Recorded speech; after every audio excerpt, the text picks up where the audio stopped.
Thanks for tuning in, and welcome to the Good Earth's weekly radio show, Another Day of Living, where the conversations are all about eating well, living well, and feeling good.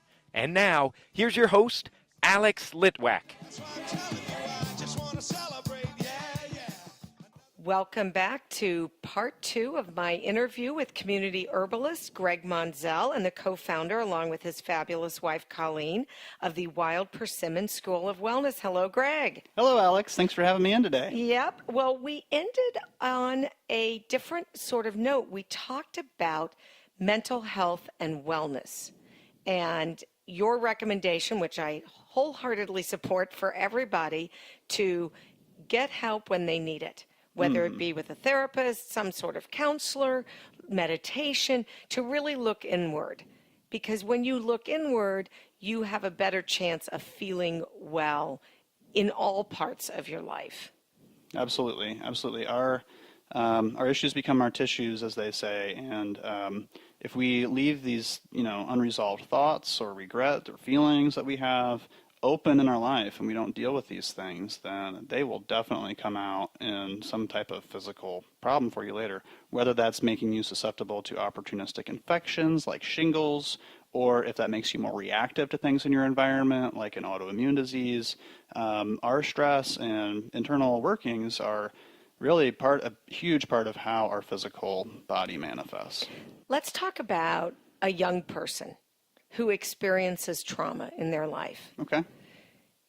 And that may manifest itself later in life as digestive issues or migraine headaches or back pain. So how do you, as an herbalist, talk to somebody to find out what's back there? Finding, I kind of start by working backwards in time with people, starting where we are right now, how we're feeling, how, what our diagnoses are, what are we trying to work on right now. And then we sort of start to go back. Where did this begin? Where did this start? Okay, if it started with something a little bit different physically, well, where did that start? And how do we kind of trace that back? This is really the kind of, I think, at the core of holistic medicine is tracing back these root causes towards their kind of mysterious origins sometimes. And we often have mental blocks, especially if there's trauma related to that, about what might have happened at that time, or maybe there's a lack of clarity. Sometimes there's infant trauma where we can't consciously trace it all the way back there. And but the closer you can get to kind of figuring out what those issues are, what was going on at the time that was not dealt with at the time, figuring out how to deal with that now is often at the kind of heart of healing in practice, I think, from a holistic perspective. So let's say this person can point to a specific incident in their life. How do herbs help release that old trauma? Trauma is not necessarily the thing that happened. So you and I can have we'd be in the same car wreck, and we might both have the same physical trauma, but you and I may have different emotional, psychological responses to the event. And so it's really about how we respond to those events. And so it may not be about the details of what happened in the trauma, but what are our feelings associated with it now? And then, what did we have to do to survive? How did we have to cope? And was that a healthy strategy for us? And if not, how do we then kind of repair that damage? And how do we find the new coping skills? How do we learn how to tap into those places in ourselves that are hidden from us, that we've blocked away, so that we can then kind of work with that? And so herbs, the way that they can help here is by supporting our spirit and by helping to open some of these channels, helping to open some of these doors. And they can really support us in a relationship way. We don't think of plants as being most of us, I should say, don't think of plants as being these conscious, sentient beings that they are. They are living complete whole lives of their own existence and in community with each other and talking to each other. They can hear each other. There's good research on this. The science is there.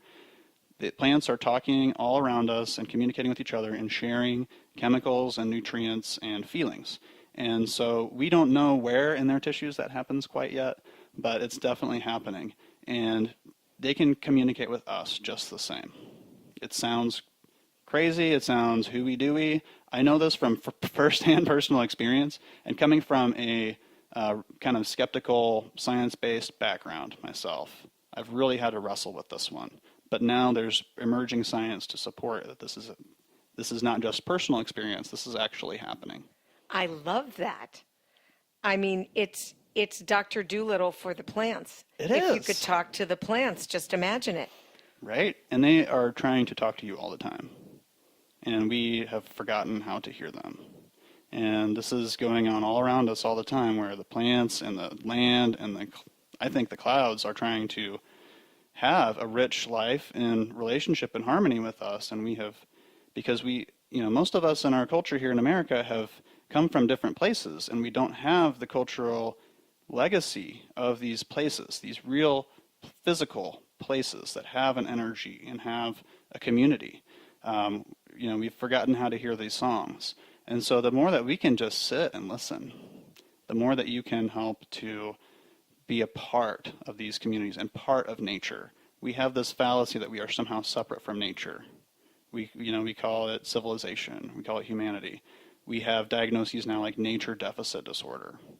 And all we need to do is be in nature, quiet the mind, and just be aware and listen. I'm a big believer in earthing. Yeah. And walking barefoot on the ground and sitting down and just, as you say, communing with nature.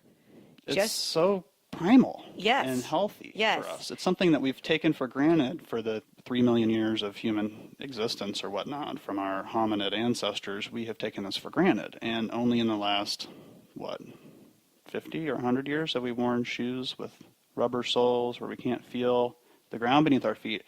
And when you walk around barefoot, you just have to listen with your feet more. You have to feel if there's a sharp twig or rock that you're about to cut your foot on. And you feel that grasshopper trying to get out from under your foot. And you can stop. And so it changes our relationship and awareness with life around us, in addition to also the very energetic element of drawing that energy up from the ground through our feet. There's so much to feeling grounded.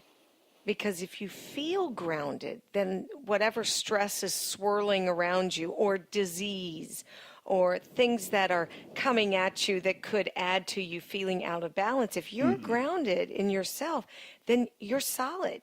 And those things can't, I guess, invade your personal space. Right. Absolutely. We look at wildlife populations and their health sometimes, and we see, looking at, let's say, bison, that bison is covered in parasites and infectious critters that would infect our cattle. And this is one reason ranchers kill bison when they wander off of the reserves, is because they're afraid, because of all these diseases they carry, that they're going to infect their cattle. Well, why don't the bison show those diseases? And it's because they are strong. They are living in relationship with the earth. They are eating their natural foods in their natural places. And we can take that as an example for our own health. And we can eat our natural foods for our cultural heritage. And we can eat those foods that grow locally. And we can have a relationship with the land where we are giving to the land with compost and with our energy and effort and our intention, and getting back whole foods that then feed our bodies, become our bodies. And then we can give that back to the earth. There's just so much to the cycle. This is just the cycle of life. This is how we got here. And if the more that we can be conscious and intentional in completing those cycles and keeping those cycles moving, that's how life thrives. In stagnation and in forgetting these things or a lack of awareness, that's where we tend to get ungrounded and out of balance, like you're saying. Absolutely.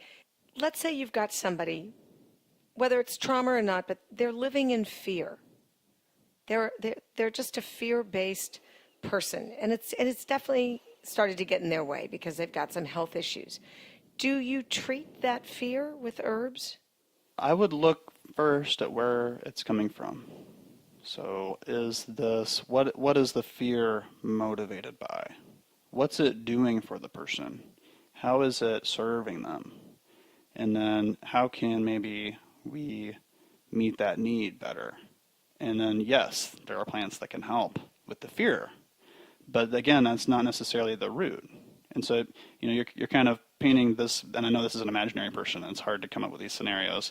You're painting a picture of a person with that, like, fear is their root, but I feel like that fear is a response of some kind to some kind of stimulus or some need that they have internally.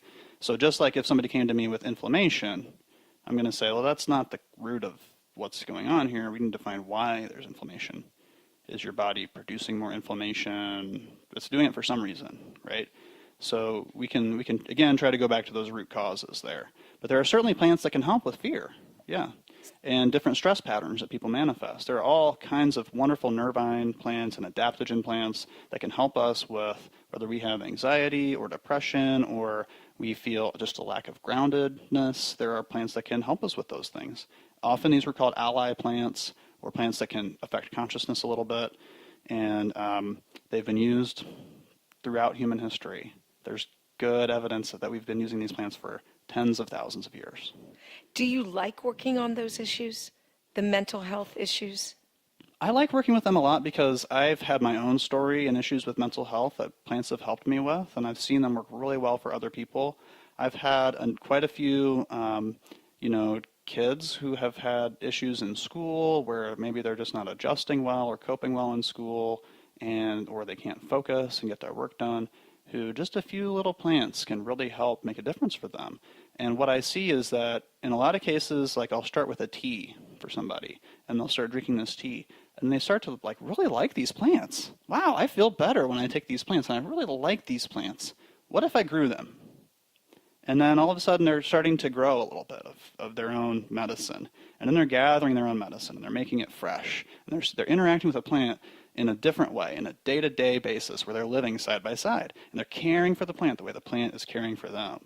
And that's where I really see the magic start to happen in herbalism, is creating those connections between different species. And that's how you find health in nature. And the more that we tend to isolate ourselves and box ourselves in and clean our environment and live inside and sterilize things and take antibiotics and all this is a way for us to try to remove ourselves from what we perceive as dirty, as primitive, and that's nature. That's where we come from. We are a sack of organized mud and energy. You know what I mean? Like, it's not that different. When you look at reproduction in plants, it's very clear. Even the ginkgo tree, who's been unchanged in the fossil record for hundreds of millions of years, has motile sperm. They have eggs.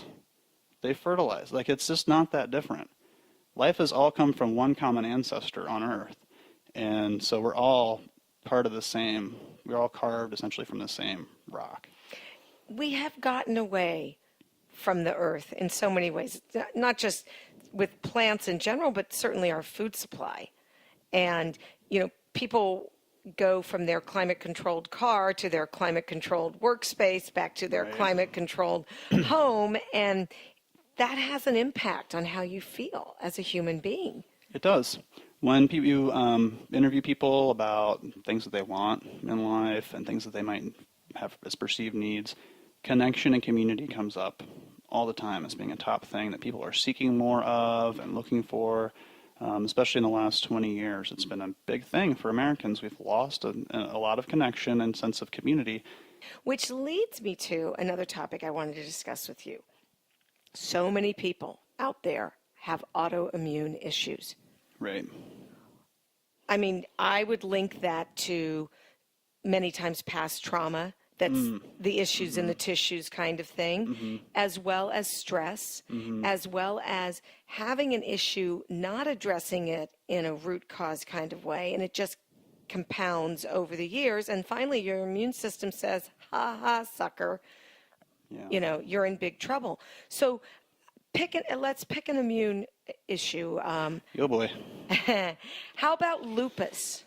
All right, lupus. There you have it. So in these autoimmune conditions, they are tricky. Sometimes there's a genetic component that's kind of not as easy to manage or find that source for. In lupus, the tissues affected are often starting with the skin and joints and then moving into internal organs with longer-term uncontrolled lupus.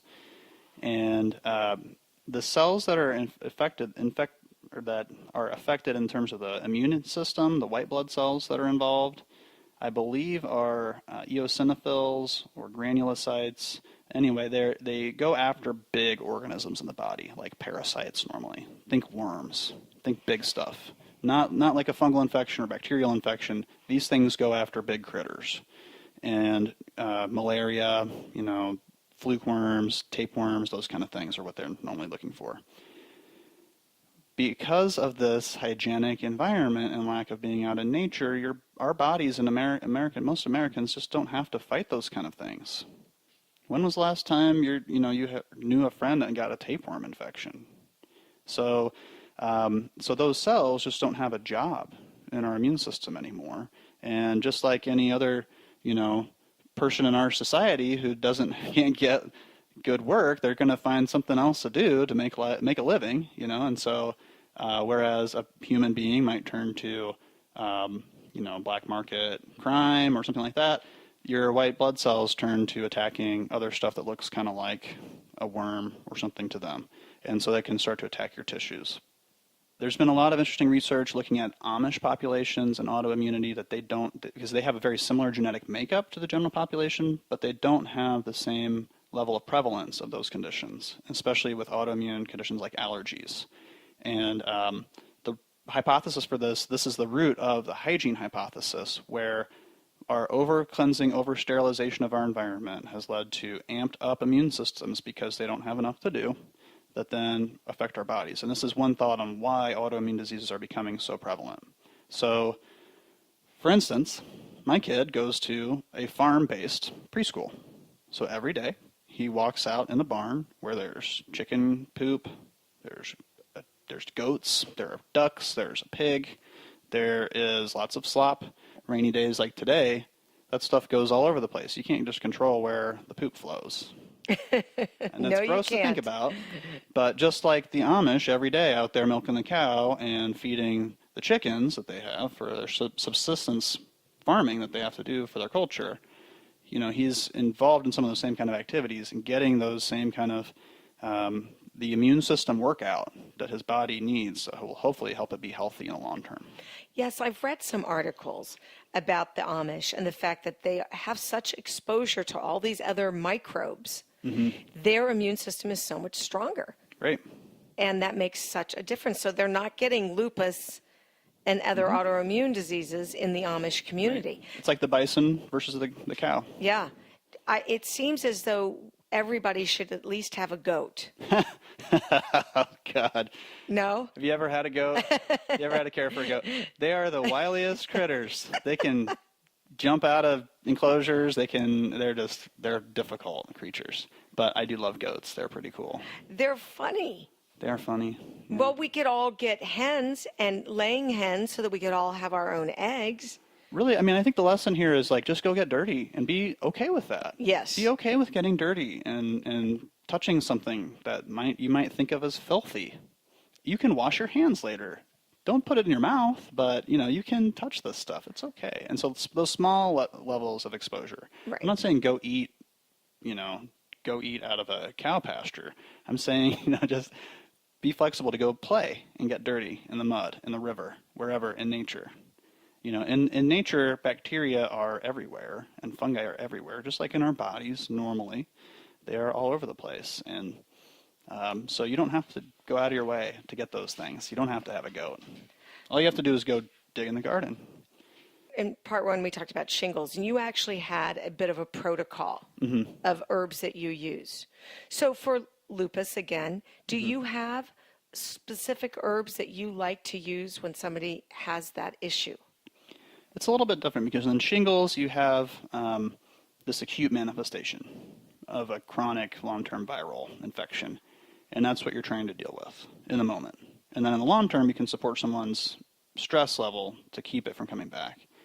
With something like lupus, you definitely have to manage stress level, but there's usually also triggers to be identified. So generally, I will still try to help people identify their triggers, which are often food-based, and then dealing with stress, and then also symptomatic relief with herbs. So it's kind of a three-pronged approach for autoimmune stuff for me, typically. There's almost always some kind of lifestyle stuff related to stress. There's almost always some kind of dietary things where there are restrictions on certain foods that they react to, or increasing things that are high in sulfur that help us be less reactive to stuff like brassica family plants, so all your mustard family plants, cabbage, kales, they should all be cooked, but they have sulfur in them that helps kind of deal with these things. Onions and garlic, high in sulfur, and mushrooms. So those three kind of groups of foods are really a critical piece, I think, for dealing with a lot of different types of inflammation, but specifically autoimmune conditions. And then herbs for symptomatic relief, and then also, of course, helping to modulate the immune system a little bit and helping to tune it down a little bit. A lot of people seem to have trouble with nightshades. Mm-hmm. Why is that? Why are nightshades so difficult for people? And that's potatoes, tomatoes, peppers, eggplant, tomatillos, okay. And ashwagandha. All right, so why is that such a struggle? Well, that whole family of plants, the Solanaceae, the family of plants, that's the nightshade family, they all produce, or in some capacity, the alkaloid solanine. And alkaloids are compounds that often have some type of physiological expression in our body or activity in our body. Solanine is actually toxic a bit for us, so I don't quite know why it seems to trigger the reactivity that it does, but maybe it has a similar molecular shape to some protein in our body that may be in the skin, such that our body then goes attacking that because it's looking for solanine. Because it seems to be an entire food group that a lot of people end up having to knock out. Yeah, and a lot of people don't realize that. Yeah. That it is a very common allergenic trigger for people. And so I have sensitivity to solanine that I first noticed it with eggplant, where every time I would eat something with eggplant in it, I'd have a quick hot stool. When I was farming, I noticed that when I harvested tomatoes, when I'd get they have little yellow resin glands all over the stems of tomatoes. And when I would get that resin from the glands on my skin, I would say rub my ear up here or something like that, I would get eczema anywhere I put that on my skin. On my thick hands, I was okay. But anywhere I had softer, thinner skin and I got too much of the tomato resin on me, again, I'm picking 100 pounds of tomatoes in a day. I would get eczema type of rash. And I realized, wow, I'm evidently somewhat sensitive to it. I don't notice it with tomatoes. If I just eat regular tomatoes or tomato sauce or something like that, I don't notice a inflammatory response. But once I eat enough tomatoes in the summertime, I have to stop because I can feel it. I feel irritable. I feel hot. I feel inflamed. It's all the fire symptoms. Right. Most people look toward, the big groups, the glutens and the dairy and eggs and nuts and seeds and things like that. But that nightshade family, it's big. It's big, and it's up there. It's definitely up there. I see a lot of people I counsel on nightshade allergies. So I have one case where I've seen 30-year unresolved rosacea. Gone, essentially, with nightshade. Wow. Restrictions. Anytime that she eats a little bit of paprika on something, she gets blemishes. So she's still very reactive. But her favorite food for many, many years was chips and salsa.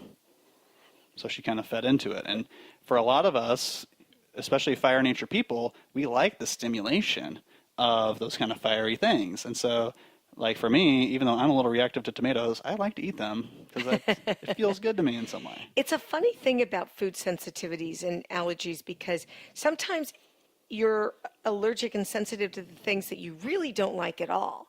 And other times you really crave them and lean into those, but they're not really good for you. Yeah. So finding good substitutions that maybe fill whatever nutritional craving is really underlying that. Yeah. Or maybe it's a textural satisfaction, whatever's underlying that craving. Finding a good substitute is the key thing there. Tell me more about the Wild Persimmon School of Wellness and what kinds of classes that you're offering. Sure. So Wild Persimmon School of Wellness is a home-based, a small private school that my wife and I started, Colleen Donahoe and I. And she is a registered yoga teacher, and she does meditation in the Shivananda tradition, which is a very traditional system of yoga. And it's based on balance, preparing the body for meditation, for support. It's not like a fitness routine type yoga. This is a very traditional health-focused yoga practice. So she teaches classes, early sunrise morning classes from 6:15 to 7:15 on Tuesdays and Wednesdays. And the Tuesday class is specifically focused on meditation and chanting, which is really fun. She also has a Sunday class from 10 to 11:30. That's every week. And that's her regular Shivananda class.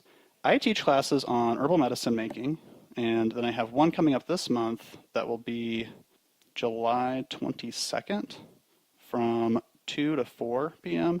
That will be on making herbal elixirs for the summertime. So we'll be making alcoholic and non-alcoholic herbal preparations that are fun and tasty to drink, but also give you the electrolytes that help keep you hydrated during the summertime and help to support overall health and immunity, focus, and concentration. And if people go on the website, which is wildpersimmonwellness.com. wildpersimmonwellness.com, so somebody could learn about foraging, or they could come and do the elixir class, or they could come and do yoga. Yes.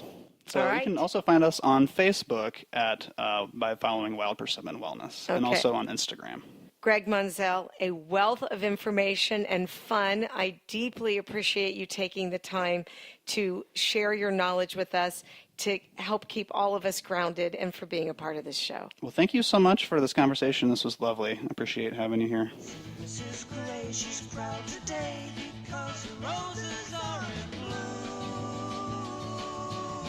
And Mr. Green, he's so serene, he's got a TV in every room. Another Pleasant Valley Sunday. Here in Status Symbol Land. Mothers complain about how hard life is, and the kids just don't understand. The Good Earth, located in Broad Ripple Village, is in its 47th year of providing organic foods, spices, herbs, teas, essential oils, and toxin-free body care products. Did you know we also carry healthy footwear, like Birkenstocks and Earth shoes? And with over 10,000 different nutritional supplements, our knowledgeable staff will be able to help you find just what you need. We're open Monday through Saturday, 9 a.m. to 8 p.m., and Sundays, 11 a.m. to 6 p.m. And our web store is good-earth.com. Well,